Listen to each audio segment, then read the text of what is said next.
po yung tagline ng PNP, Serve and Protect. Tagline po namin yan pag sinabing Serve and Protect PNP.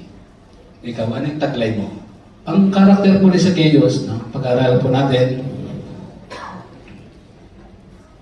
sa Luke 19, verse 1. But could not because of the crowd, for he was the shortest letter. May problema si Zacchaeus. Sa kabila ng kanyang katangian, meron po siyang problema, maliit siya. Pag ano yung humahad lang sa'yo, ano gagawin mo? Ha? Kung ano yung crowd sa buhay mo, anong gagawin mo? Crowd po ito yung challenge o yung bumabalakid sa harapan mo. Kaya pa title po natin ngayon Initiate, Faith and Action.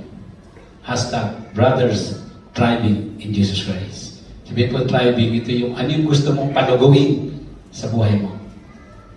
Bilang saipo, bilang mananampalataya, ano yung gusto mong palaguin? And bakit po sinabi na faith, initiate faith and action. Yung faith and action, kailangan po lagi siyang magkasama. Bilang Kristiyano po, bilang mananampalataya. At sinasabi mo na naniniwala ka sa Panginoon Diyos, dapat po yung faith and action lagi pong magkasama. Hindi pwedeng faith lang na wala kang gagawin. No? Hindi nang pwedeng action lang na yung pananampalataya mo hindi ito nagmumula. Ikaw lang yun. Kaya sa atin po yan, sa crowd po ng buhay natin, dapat po meron tayong gagawin. Initiative. Siyempre po, ang initiative natin sa atin magmumula. No?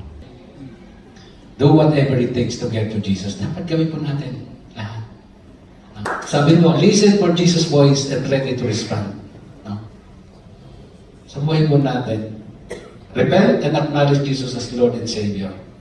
Pag nagsisi ka pala, kaya mo ibigay lahat. No? Salvation and hope comes to change your life for the better. By putting God in your life every day. Take away po, no? Choose faith over fear. Response in God's calls. And obey and trust God completely. Working diligent for God's glory.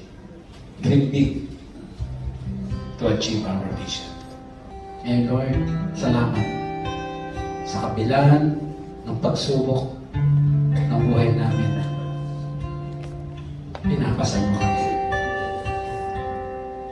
Pasan mo kami upang malampasan namin ang bawat challenge sa buhay namin.